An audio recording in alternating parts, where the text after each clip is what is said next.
السلام علیکم دوستو، آج کا ہمارا واقعہ ہے ایک کفن چور کا واقعہ۔ ایک رات اس کے ساتھ قبرستان میں کیا معاملہ پیش آیا، آئیے تفصیل سے جانتے ہیں۔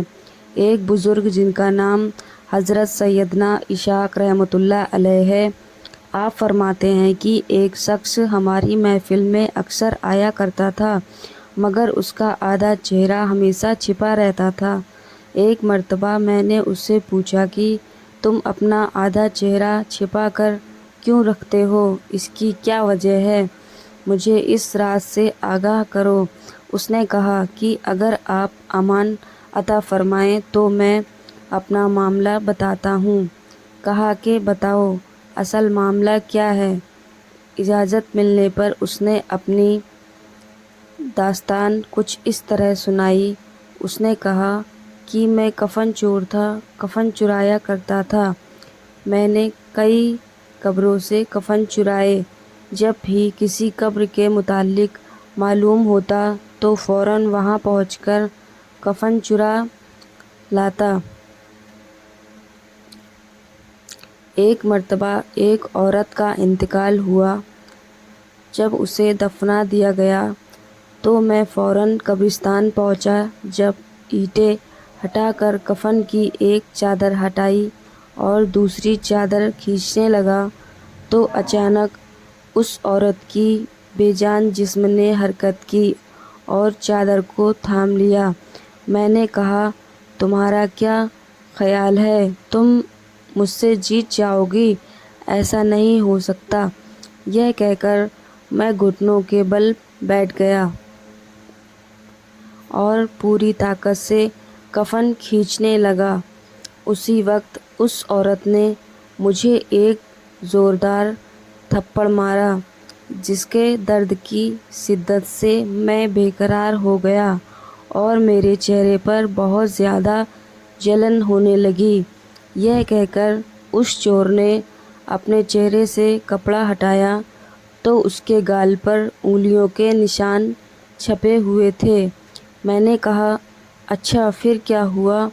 اس نے کہا کہ میں نے پھر اس کپڑے کو اس پر ڈال دیا اور جلدی جلدی میں نے اس قبر پر مٹی ڈال کر دوبارہ سے بھر دیا، اور میں نے یہ ارادہ کر لیا کہ جب تک میں زندہ رہوں گا دوبارہ کبھی بھی چوری نہیں کروں گا۔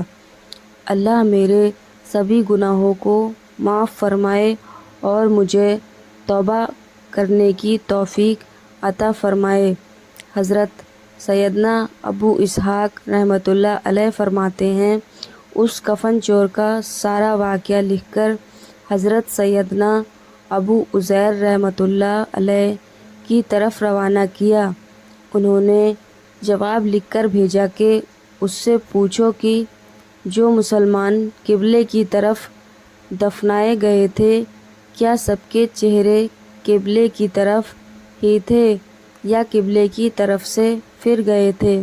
میں نے کفن چور سے پوچھا تو اس نے کہا کہ میں نے جن لوگوں کے کفن چرائے تھے ان میں سے زیادہ تر لوگوں کے چہرے قبلہ سے پھر چکے تھے۔ حضرت سیدنا ابو اسحاق رحمۃ اللہ علیہ فرماتے ہیں کہ میں نے یہ بات لکھ کر حضرت ابو عزیر رحمۃ اللہ علیہ کی خدمت میں پھر بھیجی تو انہوں نے جواب میں یہ تحریر بھجوائی کہ انا للہ و انا الیہ راجعون۔ اے اسحاق رحمۃ اللہ علیہ، جن لوگوں کے چہرے قبلہ سے پھر چکے تھے ان کا خاتمہ سنت پر نہیں ہوا۔ اس واقعے سے ہمیں یہ سبق ملتا ہے، پیارے دوستو، اللہ ہمیں اپنی حفظ و امان میں رکھے اور ہمارا خاتمہ حضور صلی اللہ علیہ وسلم کی سنتوں پر فرمائے۔ اس داستان عبرت میں ہمارے لیے عبرت موجود ہے کہ کتنا تشویشناک معاملہ ہے کہ جو لوگ سنتوں سے منہ موڑ لیتے ہیں وہ کام شریعت کے مطابق نہیں ہوتے، اور جو دنیا کو دن پر عرضی دیتے ہیں ان کے ساتھ قبر میں بے انتہائی معاملہ ہوتا ہے۔ دوستو، قبر اور آخرت میں لمحہ بھر کا عذاب بھی برداشت سے باہر ہوتا ہے۔ ہمارے نازک جسم کو جہنم کی بھڑکتی ہوئی آگ کا مقابلہ نہیں کر سکتے۔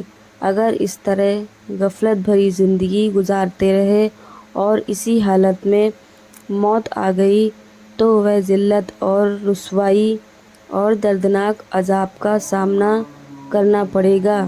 میرے دوستو، جلد سے جلد اپنے گناہوں سے توبہ کر لیجئے اور رو رو کر اللہ تعالیٰ سے معافی مانگ لیجئے۔